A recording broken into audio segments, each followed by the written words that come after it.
using a charcoal forge to supply an Anyang Power Hammer. William Hovey Smith, 2019.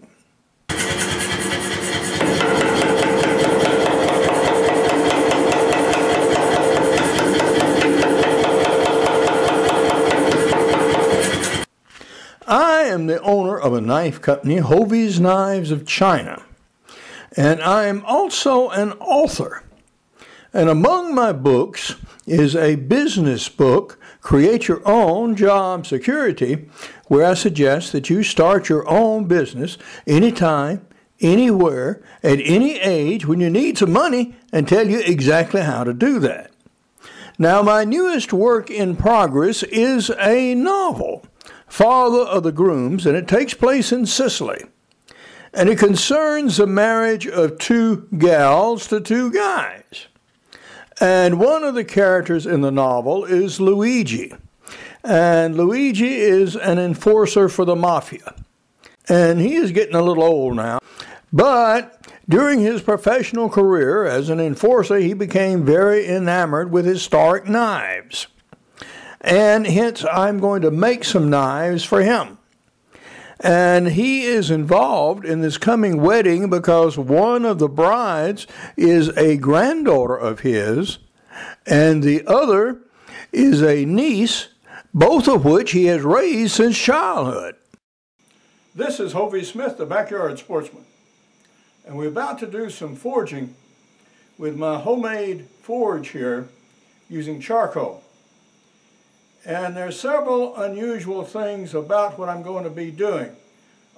First off, that I'm forging with charcoal.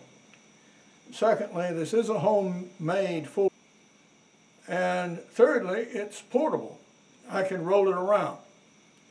And I want to show you the details of how I have it set up and the equipment I'm going to be using. It's 2 a.m.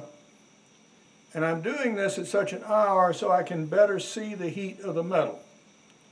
I've just installed an Anyang Power Hammer.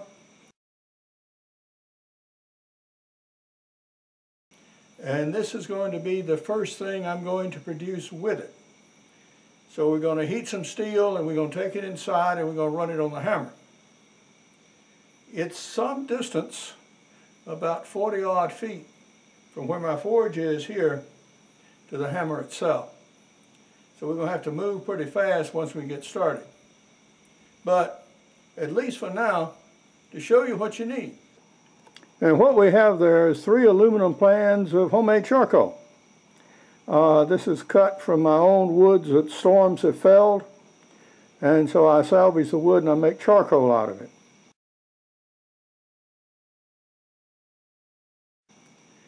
What's in the dog food bag are small wood cuttings, pieces of bark and other dried stuff that's easily ignitable, and that's what I actually use to start the fire.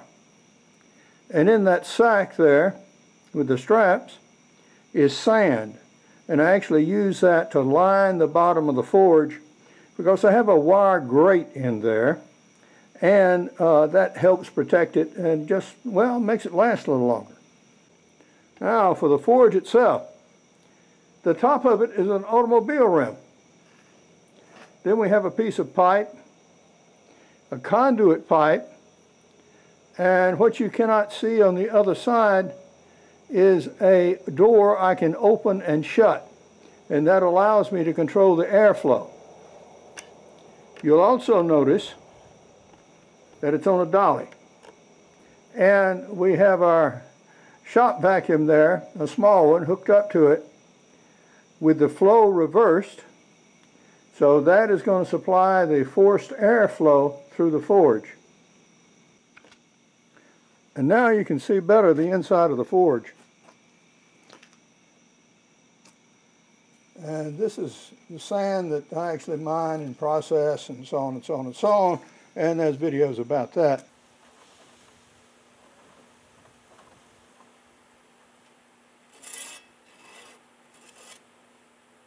Put a little piece of paper down there, load it up with a handful sort of dried wood chips all around.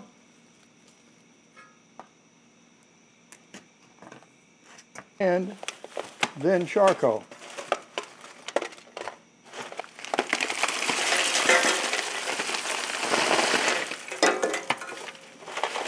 Okay. And we proceed to light.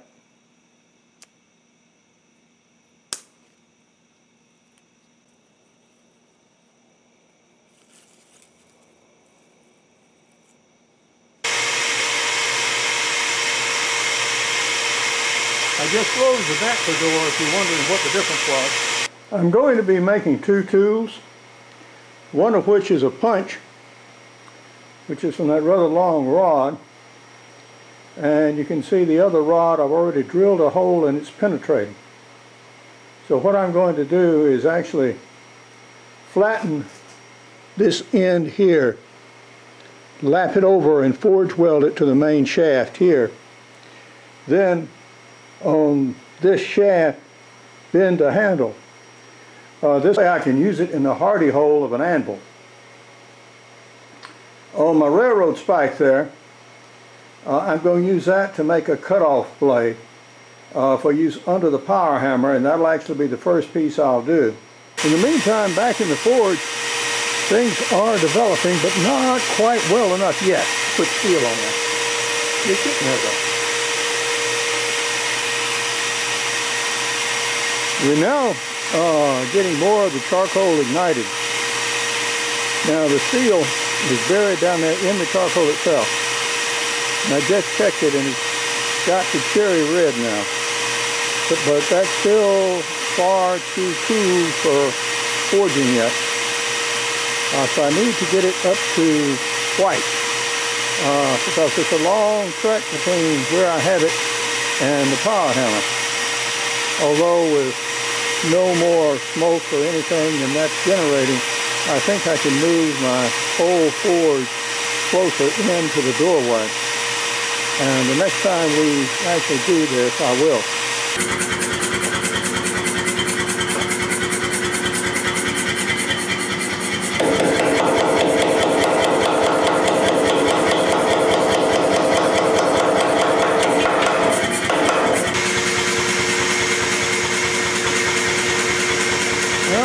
Presented with much choice other than bring it inside the top itself.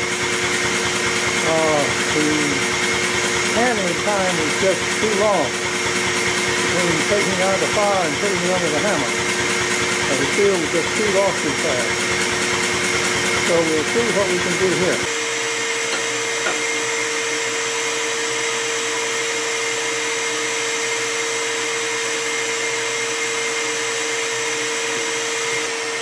First thing I want to do is set this piece of steel right here.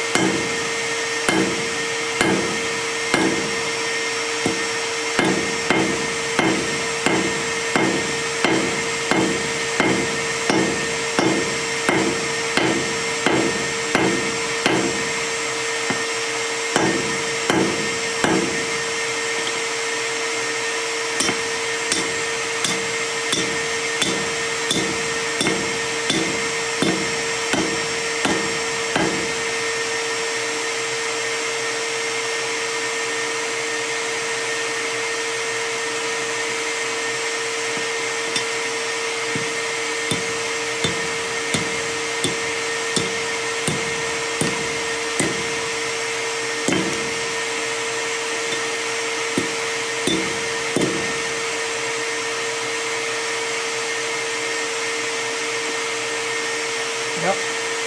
Now that's doing something like I want it to do.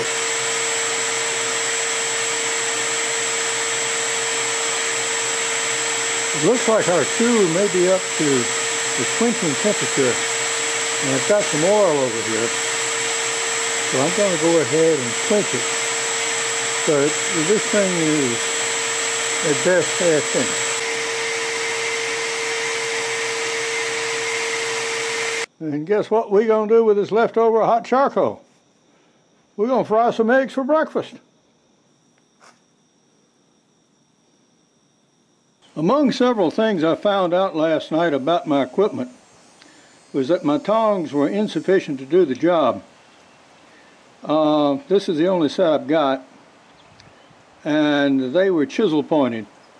And I've actually made them more nearly flat pointed now. But I'm going to take the angle grinder now and true them up so they have two flat surfaces that will meet better than I was able to do it last night in the near dark.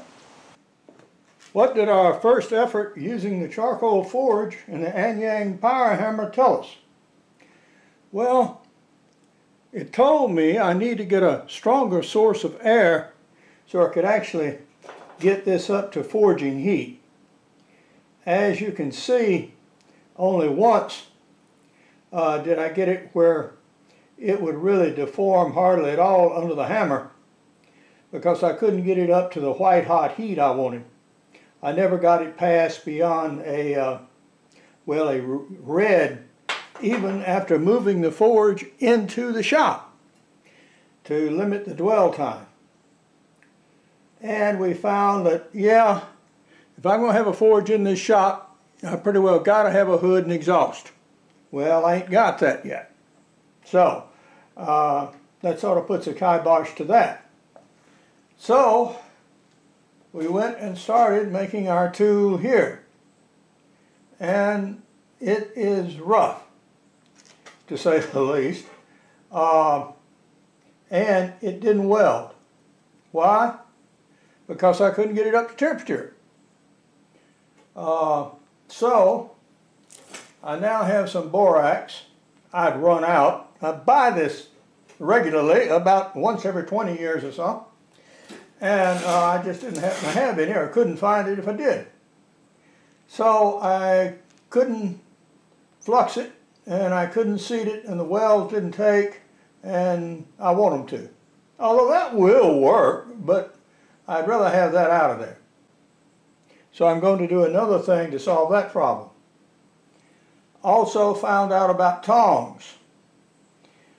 These tongs had a chisel point. That is, the edges met like this on a line.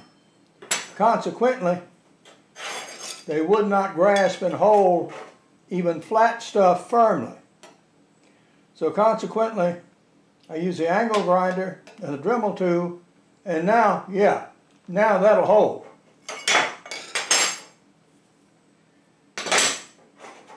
What to do now? I do have a means of generating heat, and that's this furnace here I use for tempering. And so we're going to fire it up, and we're going to put our little tool in there. And then all I have to do is turn around and put it in the power hammer. So we're going to try that approach and see if we can get it to work.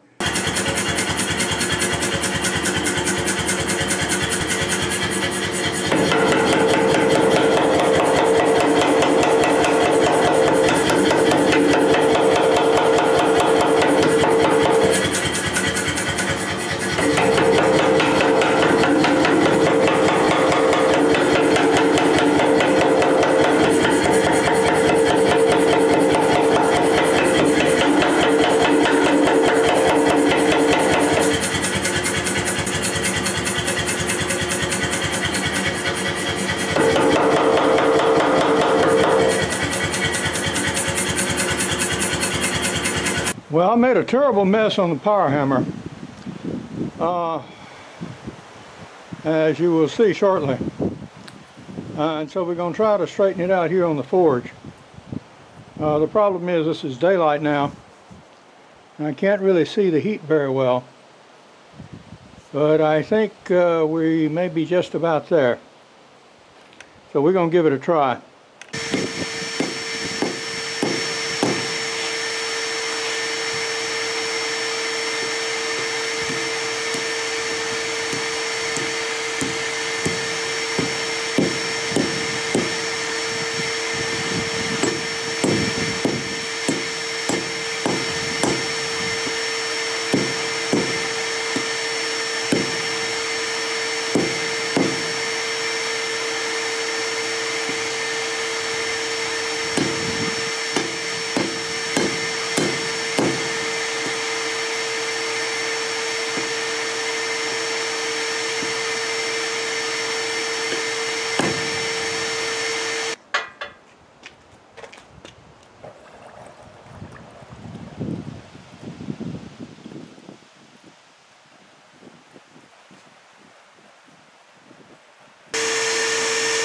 You've got the knife hilt in the middle of the flame, and we're going to let it get good and hot.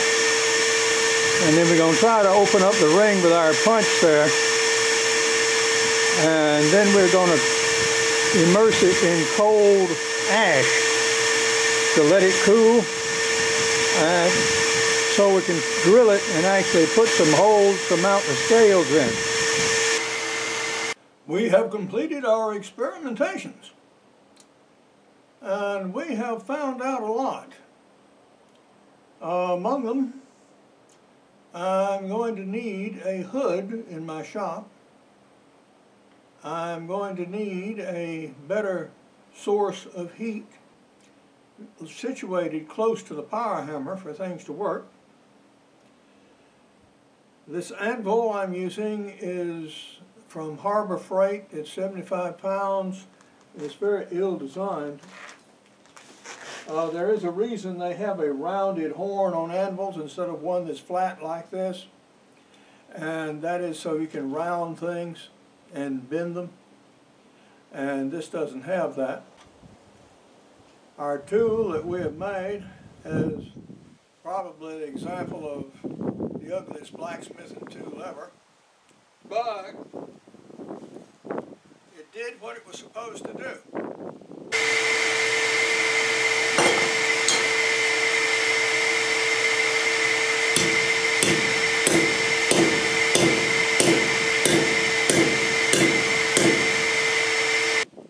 It did enlarge the hole.